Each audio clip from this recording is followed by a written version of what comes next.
Hi, I'm Andrew. And I'm Sam. And we're Envy Board Gaming. And today, we're taking a look at Tapestry, a civilization game. Ooh. Some people say it's a civ game, some people say it's not. Let's take a look at how it's played, and we'll come back and give you our final thoughts. Tapestry is a civilization game designed by Jamie Stegmaier, art completed by Andrew Bosley, and the sculpts are done by Ron Brown. This is published by Stonemaier Games, plays 1 to 5 players, and is finished in about 90 to 120 minutes. So let's take a look at how it's played. Okay, so as you can see, I've already set up a 4-player game of Tapestry. And this is what setup for each player is going to look like. Each player is going to have their own player board, okay? They're also going to each have a starting city board that is going to correlate to where they begin on the map, which, as you can see, we have our little outposts out on the board, okay?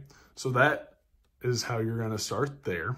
Also, each player is going to have their own civilization mat here that is going to be specific to that player for that civilization's ability. Now, one thing I want to talk about in this review and in this teach is going to be the expansion of plots and ploys.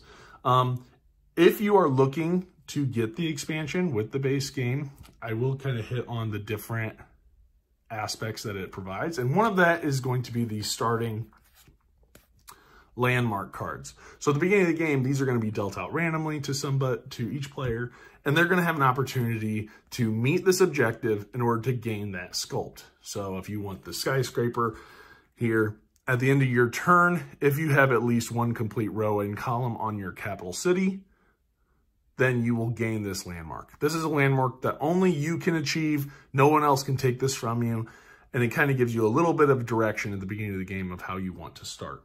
Another thing that the expansion is going to add is they add 10 additional civilizations. So the base game comes with, I believe, 16 or 17 civilizations. The expansion is going to add an additional 10. So just more civilizations to play with, as well as some more technology cards, some more space tiles, and more sculpts. So let's jump in to how the game is going to play. The way Tapestry works is you are going to take one of 2 different kinds of turns. You're going to take advancement turn, or you're going to take an income turn. So let's start with the advancement turns, and I'll show you how those work. Okay, so with the advancement turns, you're going to be focusing on the 4 tracks that are around the board.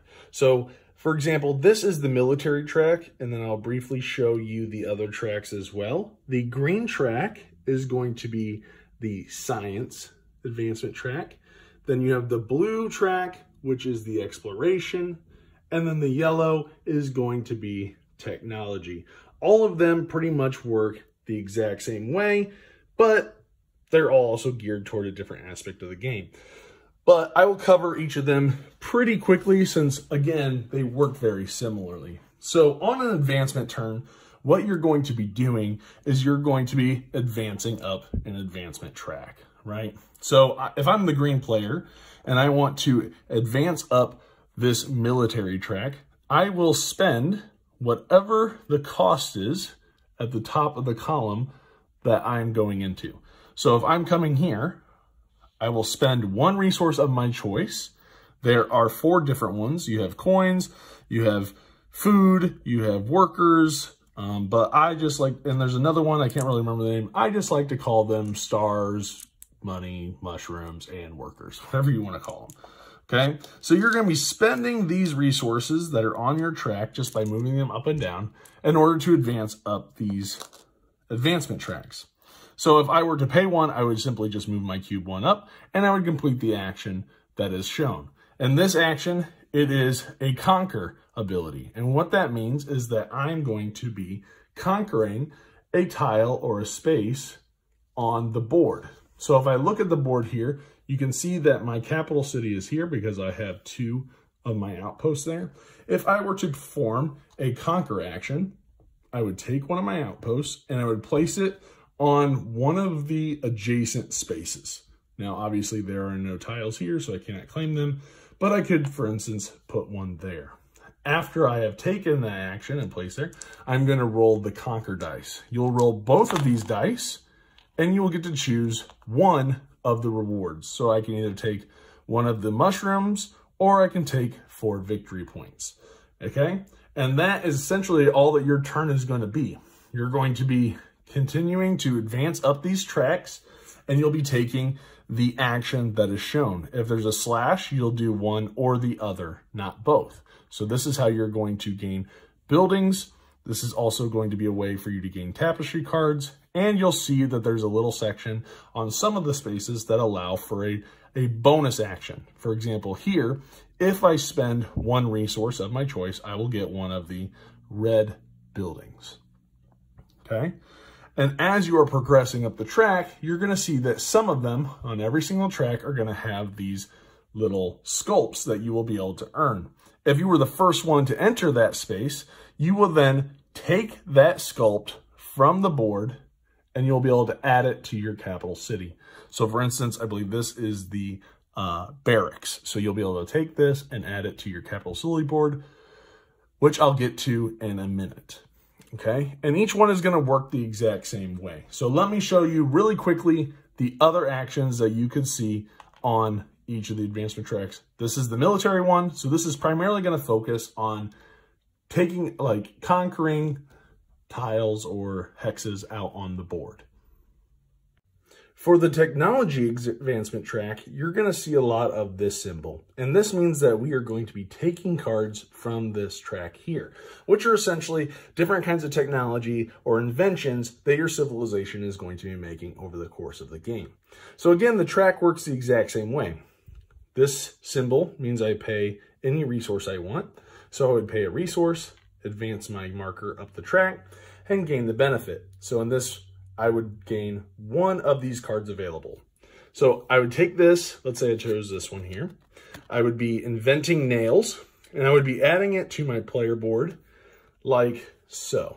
So I'll show you, when you first gain it, you're not gonna get a whole lot. You're gonna place it right here next to the X on your capital board, okay? You're not gonna get any benefit right when you buy it, but you're gonna see, as you're advancing up the track, you will see little arrows, and you're going to have an opportunity to upgrade your inventions in your income turns as well. But you're going to see these little arrows, and that's going to allow you to move up your inventions and kind of upgrade them. And as they're getting upgraded, you'll see you have the circle and you have the circle, and you're going to gain the benefits at that time. Sometimes there might be requirements. For instance, here it either wants you or your neighbors to be on the second tier of the technology track before you can upgrade it to the square and gain that bonus benefit. Okay? Again, every single track is going to have their own little bonus actions on certain spaces, as well as sculpts that you can earn if you were the first one there. So now let's move on to the exploration track. The exploration track, again, very similar. If I'm going to advance up the exploration track, I pay one of any resource, I move up, and you're going to see a lot of these hexes. Now you're going to see ones that are gray and some that are colored in. And what that means, if they're gray, is you are going to gather these tiles out of a bag. So you'll just draw, in this case, 2, and I'll be able to put them in my player area to hold on to later. However, if I advance again on my next turn, I will then be able to place a tile out onto the board that is adjacent to a place that I control.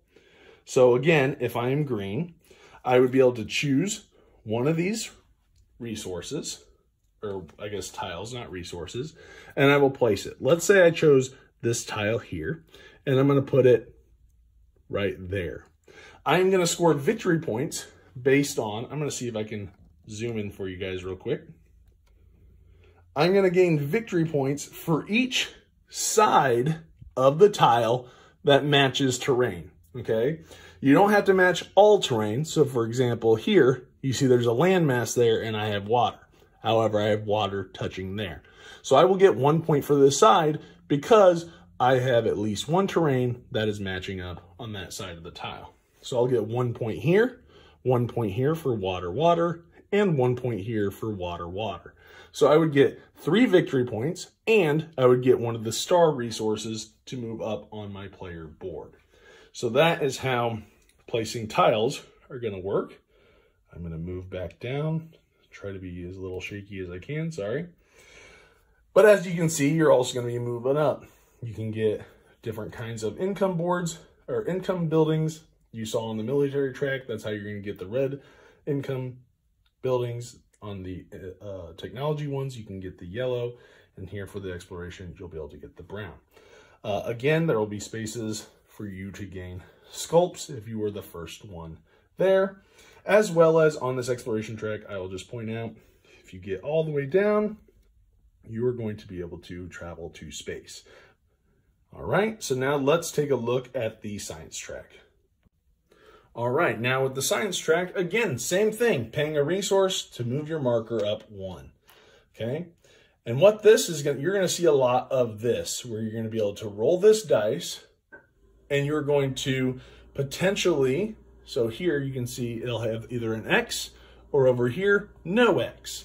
So what you're gonna do is you're gonna roll the dice, right? So let's say I rolled it and I rolled this. This action is going to allow me to move once up on the technology track, but I would not gain the benefit. However, if I was here and I rolled the dice, I would, luckily got the technology track again, I would advance up the technology track and I would gain the benefit because there is no X there. Again, this is where you're going to gain income buildings. They will have their own bonuses as well as their own landmarks that you will be able to gain for your capital city. So that covers the advancement turns. Now let's talk about the income turns. All right, so we've talked about the advancement turns. Now let's talk about the income turn. The income turn are going to be a little bit more in depth, whereas the advancement turns, it was pay a resource, move up a track, gain the benefits, right? This one is going to be a little bit different. Maybe at the end of the turn, you've run out of resources, or you don't necessarily want to spend any more resources to move up a track. You can then take what's called an income turn. On this turn, and I'll kind of zoom in here actually, there's a nice little reference here on your player board to remind you the different steps that come in an income turn. First off, you are going to look at your civilization map. Now, I have the craftsman, which is a little bit different, but each one is going to operate differently. Mine does not trigger during the income turn. It actually is kind of an ongoing ability. The craftsman allows me to, whenever I gain an income building, no matter what color, to take that income building, and instead of placing it on my capital city mat, I can place it on the lowest of one of these columns. Okay, so I start from the bottom and I work my way up. Whichever one I cover, I gain that benefit. I do not have to finish this column in order to start here. I can start any of them at any time, but I have to make sure I go to the lowest spot available. Okay, and this will still allow me to score victory points in case I get any icons that are to a specific type of building. It just will not apply to columns and rows on my capital city. So when you do take your income turn, you're going to want to make sure that if your civilization does have any special abilities, maybe gaining resources or victory points or giving you little special abilities during your income turn, you're going to want to make sure you know and don't forget about your civilization map. Okay. Next, what you're going to be doing is you're going to be playing a tapestry card. So I've gathered a couple just for examples, and you're going to notice there are 2 different kinds of tapestry cards. You're going to have cards that are a little shaded in, as well as ones that are not, okay?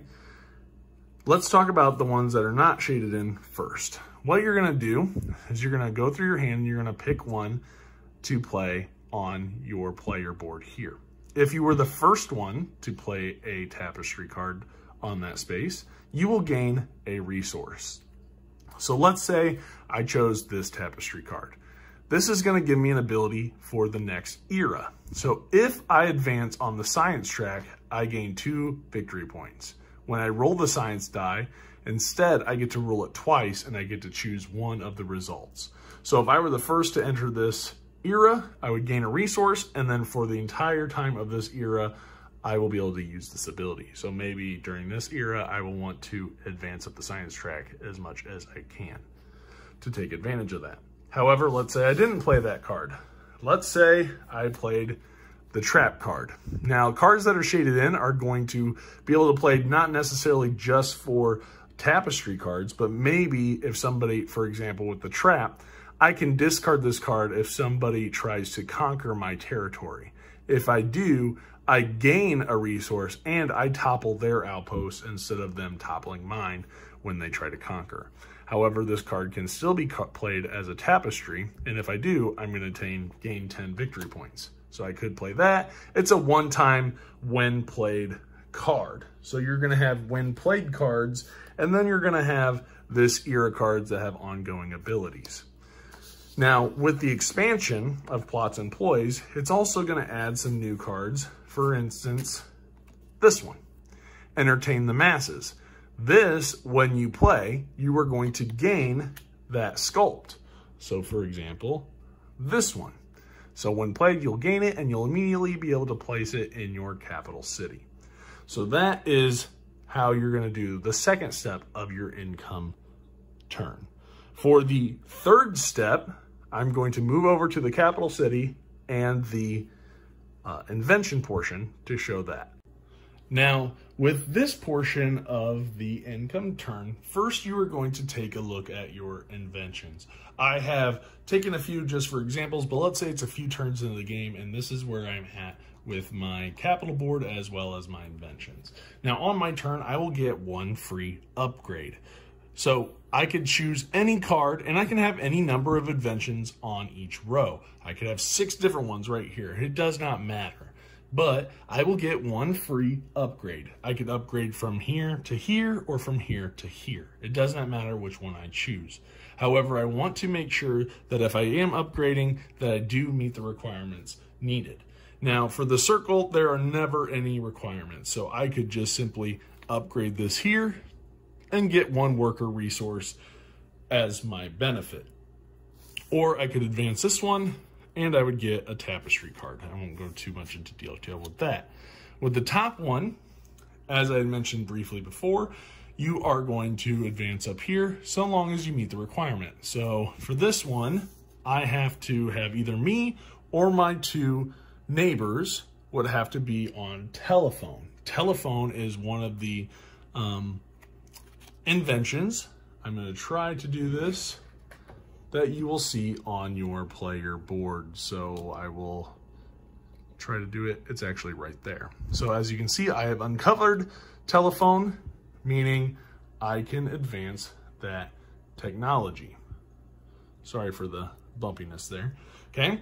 Once I move that up, I would then gain the, what is this? The comm tower. And I would be able to place that onto my board. So let's say I placed it right here. Okay. And this is also from the Plots and Ploy expansion. I should tell you that. So anyway, one thing to point out is that I have now finished this section here, this grid of 3x3 squares. Every time you complete one of those squares, you are going to immediately get a resource. So I would get a resource of my choice for filling all 9 in that square. Okay. Next, after I have upgraded one of my technologies, I'm going to score victory points. Okay. So you're going to score victory points based on the technologies that you have uncovered underneath your income buildings. So for instance, here it says I would get a victory point for every single technology card. Here, I'm going to get victory points for the rows and columns that I have completed on my capital city. So if we take a look at my capital city, I have completed this row here is all filled in. The orange dots do help, so I know it looks like I have a little space, but those count as filled in. You cannot place anything on top of them. Also, for any rows I've completed. So for instance, here I have completed a row. So I will get victory point for each row and column that I have completely filled. Okay, so that is going to be the third portion of the income turn. Now we're going to move on to the gathering of resources, which is pretty easy. Now, for the final portion of the income turn, it is just going to be gathering resources. And the way you are going to do that is you're going to, again, look at the uncovered spaces from your income buildings, and you're going to count up how many of each resource you're going to receive. So for here, I have 2 coins. I would then advance to the 2. Here, I have 3 workers. I would then advance up to the 3, or add 3 to whatever I have. For the mushrooms or food, you would get 2, so I just add it to my already existing resources that I have. And for the stars, I would gain 2. After that, that's the end of your income phase, or your income turn, and then it would go to the next player. Now, Tapestry ends a little bit differently. Each player is going to end at different times, just based on how well they manage their resources, maximizing their turns. It just is going to depend on when each player is going to be done. So as you're going and taking your advancement turns and doing your income turns, after you are done with your 4th era, so you've done the income turn for your 4th era, gather all your resources and points, and then you're going to do all of your advancement turns until you're essentially out of resources or don't have enough resources to do any additional movement or advancement turns. So then what you're going to do for your final turn is you're going to take one last income turn. However, for the 5th and final income turn, the only thing you're going to be doing is you're going to be advancing one of your technologies, and you are going to be scoring victory points. You won't gain any income. You won't play any more Tapestry cards. You'll still activate your civilization if it has an ability that applies. But after that, you'll tally up all your points, and whoever has the highest amount of points wins. And that's how you play Tapestry. All right, and that's how you play Tapestry. First, I should say, throughout the entire Teach video, I called the expansion Plots and Ploys when it's Plans and Ploys. So my apologies. The expansion is called Plans and Ploys. Now, I will just ask right now, is this a civilization game? That's something that people always think, is it really a civilization game? Is it not? What do you think? Civ game or not a Civ game? I think so. You think so? Yeah. I agree. I think it's a civilization game. It's not as big and meaty and heavy as Through the Ages, but I still get the sense that at the end of the game, I had built a unique civilization. Yes. Mm-hmm. Did I go to space without learning how to write? Maybe, but I did it, you know?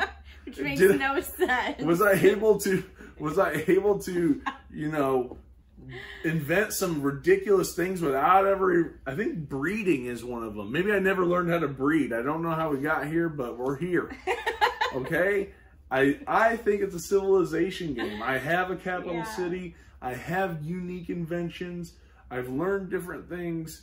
You know, I went through different eras. To me, it's a civilization game. Yeah, and everybody has their own different, you know. I just know it's a hot topic when it comes down to this game. Is it really a civilization game? Okay? Mm-hmm. I think so, yeah. So let's jump in to the positives. You want to start first or you want me to? I can start. Okay. I mean, first off, I think it is a very unique game. I do like the part of building your own civilization, having your own specific, like, a group of people, and having your own special abilities, and everybody has their own unique thing. You haven't played a lot of Civ games, have you? Well, no. So it's a unique Civ game to her.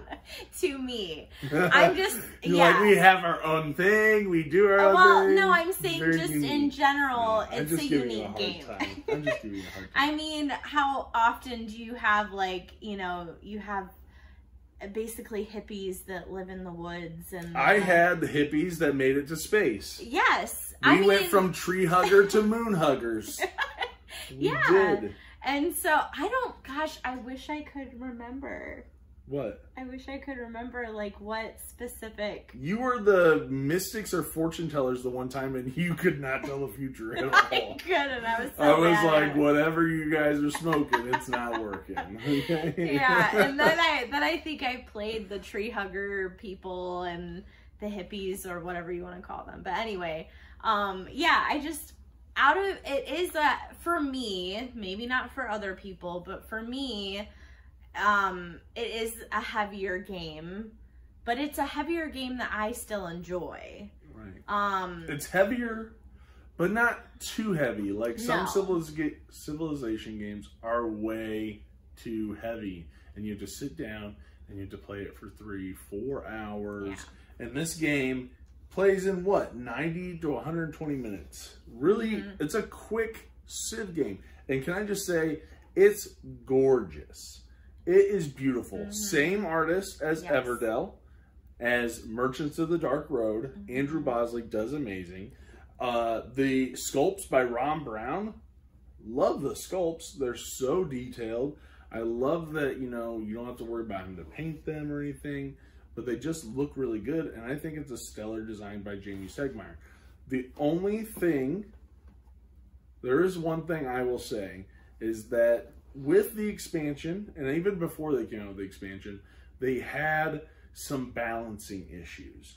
There are definitely some balancing issues that they did fix when it came down to the Plans Employees expansion. And essentially it comes down to giving or taking away resources, or just having someone start with victory points. Like, oh, hey, your civilization sucks. Here's an extra 15 victory points to kind of give you a heads up. Yeah. I kind of wish, you know, maybe those things would have been found out before the game came out. But overall, it doesn't affect my ability to enjoy the game. I still really like it. I like the expansion. It gives you the landmarks that you start with to where you have a sense of direction in the beginning of what you want to try to do, whether it be focus on your capital city or focus on something else.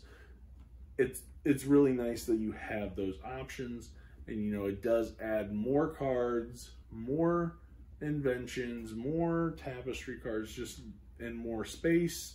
You know, it even fixes the one misprint that was on one of the space tiles, but yeah, just more stuff, which I like. More civilizations. I mean, you went from 16 to 26, I think is what it was. Yeah.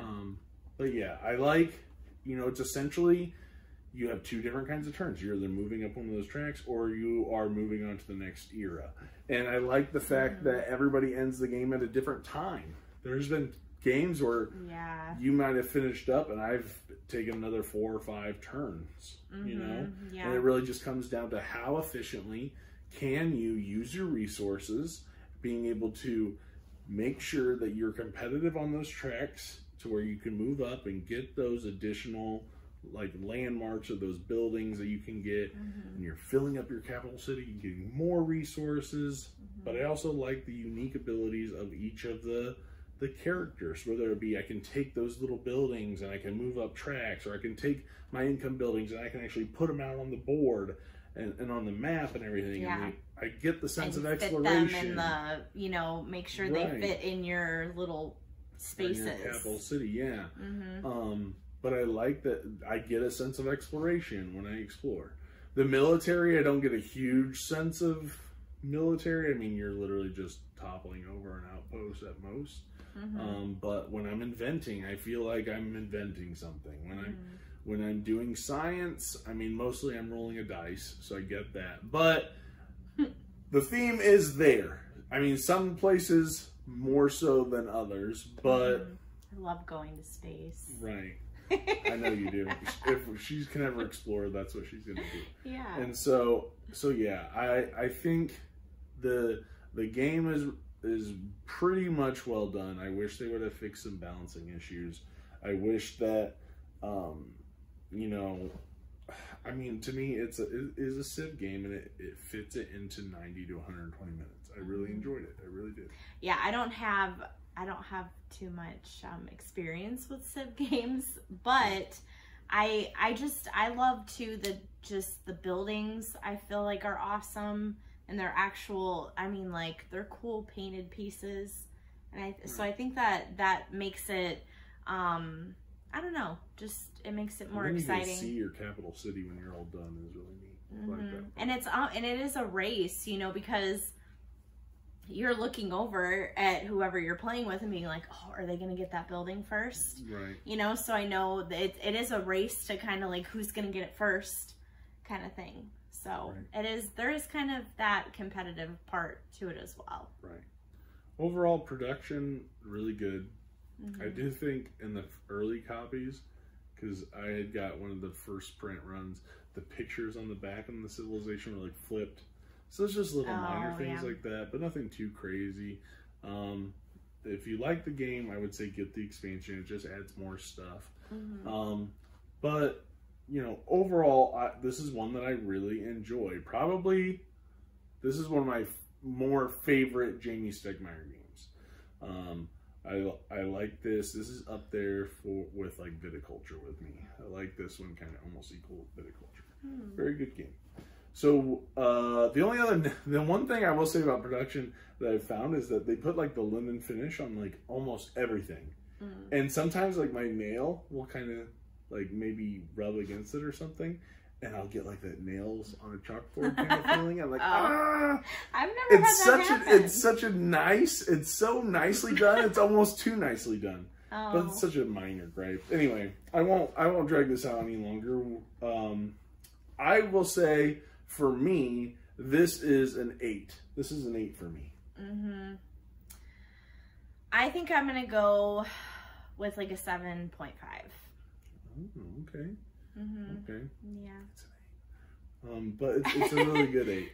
It's really good. I think they're supposed to come out with another expansion for it. Yeah. So I'm ready. I'm excited for I'm pretty sure they're coming out with another expansion for it. So I'm excited for that. I'd love to give that a try, see what that brings to the table. It could go up. But yeah, that's what I think. Anything else you want to input? I don't think so. Okay. So that is Tapestry by Jamie Stegmaier and Stonemaier Games. Take a look at it. Tell us what you think. You know, what's your favorite civilization to play when you play Tapestry? And let us know in the comments. So please click like, comment, subscribe, and click the little bell icon so you get a notification every single time we post a video. Thanks, and have a great day. Bye.